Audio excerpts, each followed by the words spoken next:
That's Glory Liza, our host. Thank you so much for being with us today. We know we have a really busy schedule, so we really appreciate you taking time to work with Council of Africa.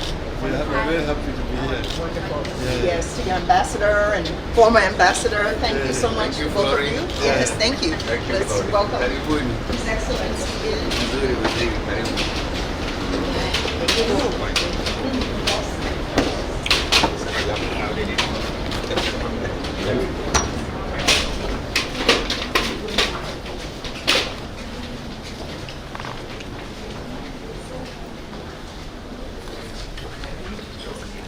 We are open. I've started with Kenya. We are inviting you people to come, the African diaspora, to come to Africa and invest in Africa. You're welcome. In terms of Africa, it's the same. Africa is the same. We are discussing ways and means of opening up Africa for trade. We do not want aid. Africa is the richest continent in terms of resources. Paradox is that it's also the poorest in terms of living conditions.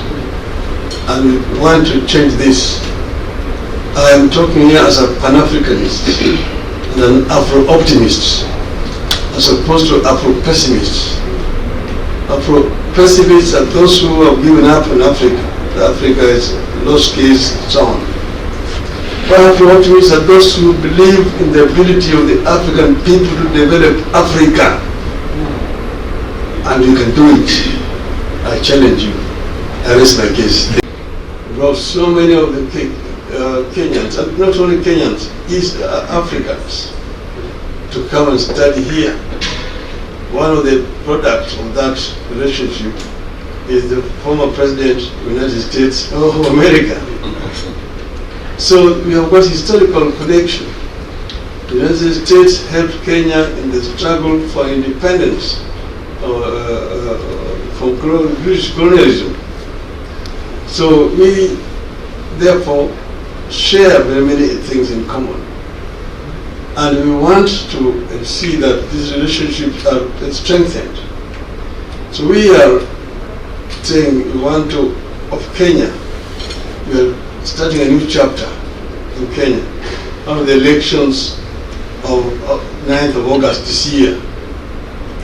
And we are going to be open to business. And we want to create a conducive environment that will be able to attract people to come and invest in Kenya. We are saying that the era of aid is gone. We don't want aid.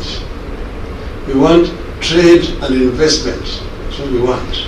We're going to create an enabling environment, because you know that one of the major impediments to investment in Africa has been some factors, which include, for example, infrastructure, poor infrastructure, high cost of energy, bureaucratic red tape, corruption. Some of inhibiting factors that have hindered investment in the continent of Africa.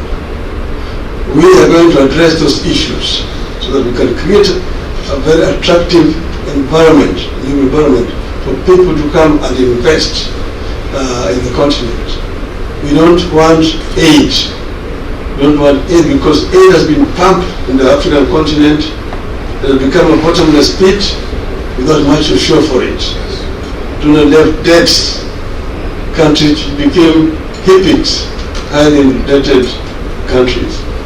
So now, with the changes that have come as a result of the struggle of the African people, and particularly with the fall of the Berlin Wall, that wind of change that was blowing in Eastern Europe came also to blow in the African continent. It brought down the military dictatorships, single-party dictatorships, and brought in new more accountable systems of governance, transparency, accountability, and good governance become the order of the day. From that time onwards, most African countries have realized higher rate of growth. And it can be seen in the improved living conditions of the people. Intra-Asian trade stands at 50%. Even South America, 25%. Some people have been saying that Africa does not trade much with itself because they produce almost the same things. Then I've asked, how about Europe? European countries also produce the same things, yet they trade very much among themselves. What has been established is that inter-African trade has not been widespread because one lack of proper infrastructure. That makes trading very difficult. That's why the African Union identified this area, and they came up with a program for African infrastructure development, PIDA. And this PIDA has identified several components. So tunampatianga period ya kuna kuangana 4 months na kuna kuangana 6 months hata a year. You get. The best thing with us atukuangi na ile interest ati ukipitisha ati 6 months ati kuna interest rate. Hapana, yetu inakuanga zero interest rate. Unaona? So shamba zetu total ya 50 by 100 tunaziuza na 299, that's 300,000. And then hiyo 399 unaeka a deposit of from 50,000 to 100,000, and then now the rest unatuambia utakuwa ukilipa kwa na njia gani, kama ni 6 months ama ni 4 months, 6 months ama a year. Okay. Yeah. So to any maybe kuna youth anatuona hapo hivi na maybe yeye anataka ile kupata shamba na pesa kidogo, yani alipe ya book na pesa kidogo. The least money unaweza book nayo ni how much?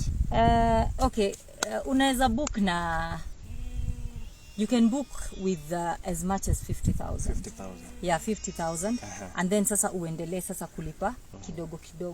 Yeah. But for further communication, at least anaweza reach out now kwa kwetu atuambie nataka kuna shamba hapa Kenya na niko na hii do na nataka kuona shamba ni kama youth ama mi kama mzee ama anybody anywhere, na tutaelezeana tujue venye anaweza pata hiyo shamba. Na kama hivyo leo nimeona ulikuwa na clients, umekuja ukaonyesha shamba, ukaonyesha site vile kunakaa, mnakuanga na specific date, mnasema mnaiweka kando, mnasema hii ni ya kuleta watu waangalie shamba? Actually what hata nikwambia, unaona clients wenye walikuwa wamekaa hapa au ni watu wa diaspora. Ni watu wa nje sana. Actually watu wa nje sana wananunua mashamba sana. Juu wanataka wasikue ati walienda kufanya kazi huko ama walienda huko nje and then walikuja wakakosa hata hawajanunua mashamba, unaona? So percentage yetu kubwa imekuwa watu wa diaspora wako nje. Kuna hata wase wengine wanafanya kazi kule Doha, kule Qatar. Pia wote wananunua mashamba, unaona?